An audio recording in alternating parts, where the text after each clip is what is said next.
All right, here we go. Church in the Time of the Virus, Episode 8. Deep breath. This one's going to involve both politics and conspiracy theories, but it's also going to involve the church. So it's been remarkable to me how quickly this virus has been politicized. I don't read world news as much as I read local and U.S. news, I admit.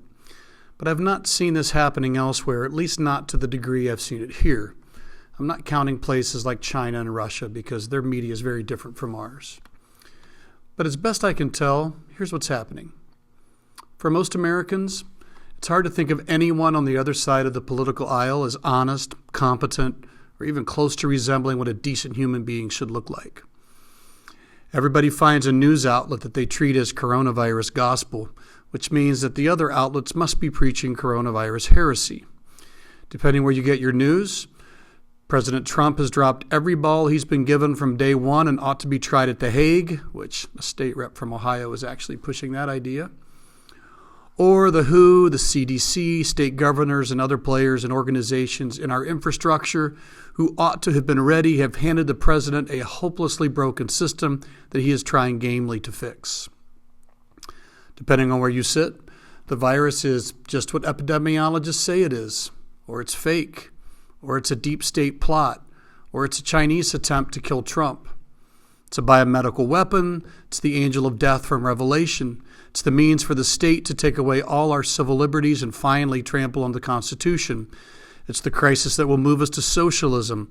It's actually a ploy to sequester all the pedophiles so they'll be easy to arrest and all the rescued children will be moved into those Navy hospital ships. It's Bill Gates' attempt to microchip the world. All of these theories, dare I say gossip and even slander, they've scrolled through my Facebook and news feed. Now, it's not my intent to wade through the merits or lack thereof for any of those things that other people are talking about. I'll just say this. I think that's what Exodus 23:1 calls spreading false reports, what Leviticus 19:16 calls slandering people.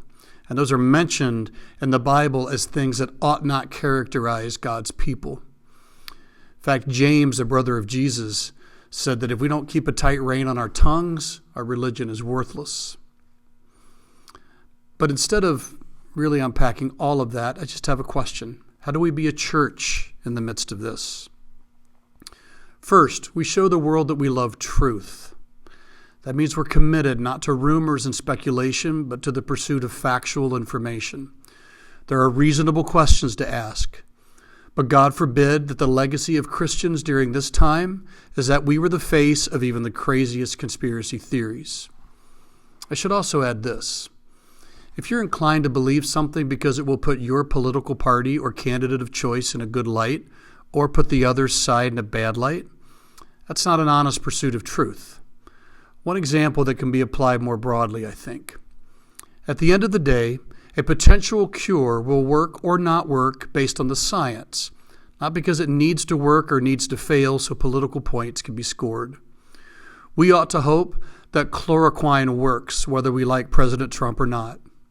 And if it doesn't, we ought to be able to let it go whether we like President Trump or not. Truth and objective reality are not partisan, and we ought to love truth. When this is over, Christians will be viewed one of at least two ways. Or they so desperately wanted something to be true that they tuned out everything that challenged their narrative and forced every square bit of information they heard into the round hole of their perspective. Or they so desperately wanted truth that they diligently searched the news, studied, and followed the actual evidence where it led. Now, why does this matter? Because if people see us thinking one of those ways, they're probably going to assume that's how we arrived at our belief that Jesus is who he claimed to be. If we buy every conspiracy, Jesus is probably just another one. If we demand that reality conforms to what we want to be true, why think our claims about Jesus are any different? But if we're passionate lovers of objective truth who demand a firm foundation on which to build our worldview, well, that's an entirely different starting point when it's time to give an answer for the hope that lies within us. Second, we should bear the fruit of the Spirit: love, joy, peace, patience, kindness, goodness, faithfulness, gentleness, and self-control. Now, how might this apply to social media, you ask? In every possible way. So how many of you Christians watching this would use these adjectives, the fruits of the Spirit, to describe the other Christians on your social media? Does it describe you? Does it describe me?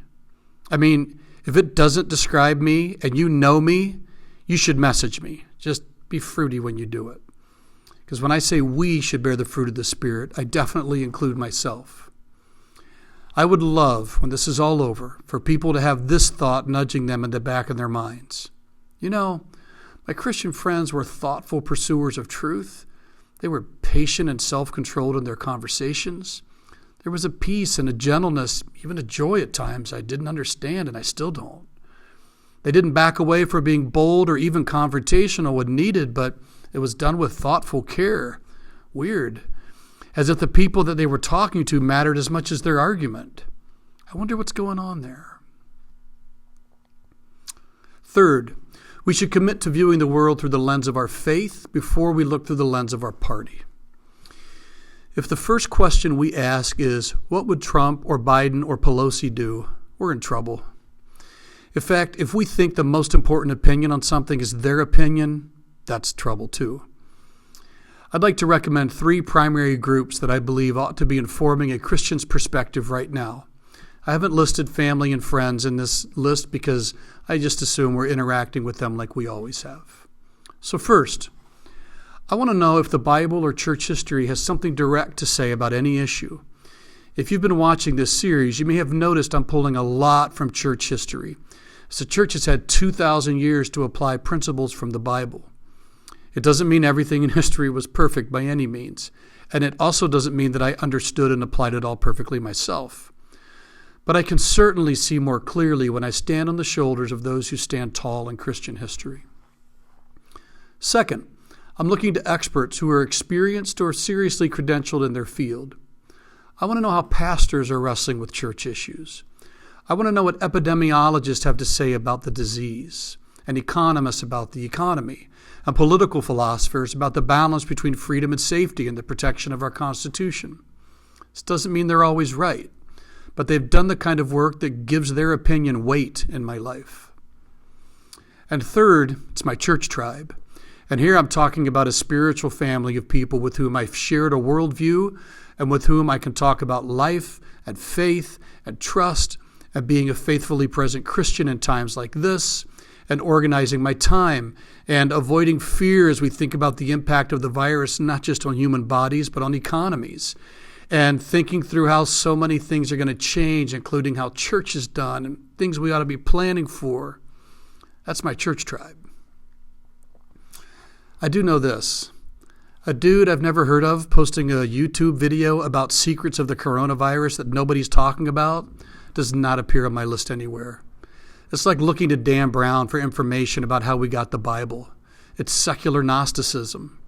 It's not going to take you toward truth, and the further you get from truth, the less people are going to take you seriously when you talk about the way, the truth, and the life. Fourth, I think we should be thinking hard about how we're positioning ourselves right now for gospel ministry down the road. Who was a compelling presence during this time? Stable, truthful, hopeful, loving. Who's honest without being contemptuous? Who's challenging without shaming? Who's faithful without judgment of those who are struggling? Who's bold but with tact and grace? Who's pointing toward the hope of Christ while weeping with those who weep? Who's generously helping without expectation of return? Who is loving relentlessly with all the strength God gives us? And who's sharing the hope of the gospel of Jesus Christ in the midst of a creation that groans as it awaits redemption?